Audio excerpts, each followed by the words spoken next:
De monoxyde s'agglomère sur les globules rouges. Seul de l'oxygène pur à haute dose peut libérer l'hémoglobine de ce poison.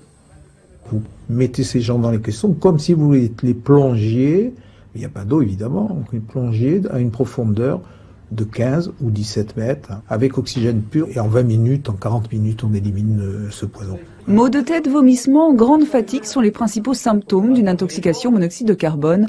Le bon réflexe est alors de prévenir le secours, mais pas n'importe lesquels, les pompiers. Chaque année en France, plus de 300 000 personnes souffrent d'une intoxication au monoxyde de carbone. Une solution simple et pratique, aérer chaque jour. L'école Jean Moulin était quasiment déserte à Breil-sur-Roya ce matin. Ce matin, devant le CADAM, le centre administratif du département des Alpes-Maritimes, le personnel de pédiatrie du CHU de Nice manifestait. Il protestait contre le regroupement de la pédiatrie publique avec l'hôpital Lanval, qui est une fondation et qui mêle public et privé. Ce que nous réclamons, nous, c'est que nos statuts en tant que salariés du CHU restent fonction publique. Et pour le Parti communiste, ce rapprochement n'est autre qu'une anticipation de la loi Bachelot sur la réforme de l'hôpital public. En fait, on vide le CHU public de la pédiatrie, on la transfère sur Lanval qui est à l'intérieur à une clinique privée Santa Maria et cette clinique privée, elle a 60% des parts qui appartiennent à Lanval. Donc en fait, c'est un mélange du public et du privé. Le rentable pour le privé et tout ce qui coûte de l'argent, ça sera pour le public. Voilà, donc on est opposé totalement. En résumé, ce que réclame le personnel du CHU, c'est que soit réalisé un grand pôle mère-enfant sur le site Pasteur 2, l'hôpital Pasteur 2, qui est en construction à Nice actuellement. Et à Nice, toujours, sachez que l'hôpital Saint-Roch devrait être vendu, mais pas avant 2011. Quand les activités médicales seront transférées au nouvel hôpital Pasteur en cours de construction. Pour l'instant, le CHU de Nice a lancé une expertise immobilière du bâtiment. Un bâtiment très bien placé en plein centre-ville qui attirera certainement de nombreuses convoitises. Saint-Roch n'étant pas inscrit au bâtiment de France, tout est possible quant à son avenir. Mais tout d'abord, c'est donc désormais officiel, l'hôpital Saint-Roch est à vendre. À partir de 2011, ses activités seront transférées vers l'hôpital Pasteur. En attendant, le CHU de Nice a lancé une expertise immobilière du bâtiment. Josette Sana et Nils Brunelli. Au bistrot d'en face, depuis ce matin, on ne parle que de cela. L'hôpital Saint-Roch, leur hôpital, celui qui a vu naître la plupart des Niçois, est à vendre. C'est déplorable, hein. Ça fait partie du patrimoine. Puis au niveau soins, etc. C'est centre-ville, c'est dommage. On puisse vendre un hôpital en centre-ville pour faire des hôpitaux en périphérie, je trouve ça inadmissible. La plupart des services du plus vieil hôpital de la ville seront transférés ici, vers l'hôpital Pasteur 2. En chantier, ces travaux devraient s'achever dans un peu plus de 3 ans. En 2011, les urgences, l'ophtalmologie, tous les services seront regroupés sur un seul et même site, pour une meilleure cohérence des soins. Mais ces travaux coûtent cher. Le CHU de Nice, l'un des plus endettés de France, doit apurer une dette estimée à 30 millions d'euros. Pour pouvoir se libérer de ce déficit in fine, quand nous serons à l'équilibre, retrouver nos marges d'investissement dans les hautes technologies, ce pourquoi le CHU est fait, eh bien il faut que nous libérions de cette dette cumulée. Et là, la vente d'une partie du patrimoine s'impose. Le projet de la direction est loin d'être partagé par les syndicats qui souhaiteraient la création d'un pôle international de santé publique avec une partie dédiée aux logements sociaux pour le personnel. Une fois que le patrimoine est vendu, au niveau du CHU, il n'y aura plus de recours si un jour on se retrouve devant encore un déficit. Une estimation du bâtiment est en cours. Dans ce quartier situé en plein centre de Nice, le mètre carré se négocie autour de 3 000 €. Et l'hôpital Saint-Roch s'étale sur plus de 28 000 mètres carrés. Sa vente pourrait rapporter la bagatelle de 84 millions d'euros. Et développer le pôle de pédiatrie niçois ne date pas d'aujourd'hui. L'idée est dans l'air du temps depuis un moment. D'un côté, l'hôpital Larchet, service public. De l'autre, la Fondation Lanval, organisme privé auquel l'État a reconnu un caractère d'utilité publique. Ce serait supprimé une trentaine, délier également une quarantaine. Beaucoup de questions, beaucoup d'incertitudes.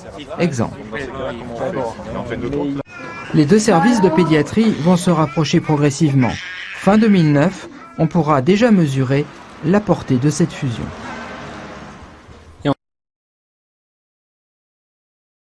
Il faut sauver l'hôpital public. Tel est le cri d'alarme lancé ce matin par le syndicat Force ouvrière. Illustré à Nice par le futur transfert du service pédiatrique du CHU et ses 350 agents vers la fondation privée Lanval.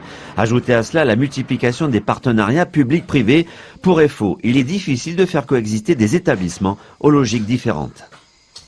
On a interpellé tous les parlementaires, les ministres, pour que le personnel du CHU, les fonctionnaires hospitaliers, mais du département, puissent obtenir cette indemnité de 3% qui nous permettrait de recruter du personnel qualifié, que ce soit des infirmières, même aujourd'hui des aides-soignantes, et des kinés aussi qui font défaut. C'est clair, les personnels hospitaliers FO sont inquiets, convaincus que pour combler son déficit d'1 milliard, la santé publique mériterait au moins autant d'attention gouvernementale que les banques, les assurances ou l'industrie automobile. L'urgence de l'hôpital Saint-Roch, c'est normalement 21 lits et 2 infirmières chaque jour. Mais en cette période estivale, ce nombre de lits a été réduit à 14 pour une infirmière seulement. Les syndicats se sont donc mobilisés pour dénoncer les conditions de travail et d'accueil des patients. Actuellement, 150 à 200 personnes visitent les urgences quotidiennement. Pour les infirmières, le travail reste donc intense. Alors, si Annabelle est dans la cour de l'hôpital Saint-Roch ce matin, c'est aussi pour défendre les conditions d'accueil des patients. Car évidemment, qui dit moins de personnel dit plus d'attente. Et après, ce qui est surtout important, c'est que s'il y a nécessité d'une hospitalisation, du fait du manque de lits, du fait de la fermeture des lits, l'attente d'hospitalisation est encore plus longue. C'est-à-dire ? C'est assez aléatoire, mais ça peut aller de 13, 14 heures. Reste le problème des aides-soignantes. Là aussi, la CGT montre du doigt le manque d'effectifs et exige que 2 postes soient maintenus la nuit. Les syndicats ont rencontré la direction aujourd'hui, mais les 2 parties ne sont pas parvenues à un accord. La grève est donc reconduite demain. Le Général investit dans la santé. De 2006 à 2008, 15 millions d'euros ont été mobilisés afin de financer un certain nombre de projets, dont celui inauguré ce matin. Il s'agit de l'acquisition par le CHU d'un spectromètre de masse. Le CHU de Nice est le premier de France à disposer d'un tel matériel d'imagerie moléculaire. Coût 420 000 euros, entièrement financé par le Conseil général. Alors, à quoi sert un spectromètre de masse? Reportage. Le docteur Mangual est un docteur heureux. Il est le seul praticien hospitalier de France à disposer d'un matériel d'imagerie médicale à spectrométrie de masse. On reste à Pasteur pour parler de la rénovation du quartier. Une rénovation qui a débuté il y a plusieurs années et qui se poursuit à grands pas. Récemment, une maison du projet a vu le jour. Quel est son rôle? Quelles sont ses missions? Comment les habitants vivent-ils la mutation de leur cadre de vie? C'est le dossier de la rédaction ce soir. Il est signé Josette Sana, Emmanuel Félix.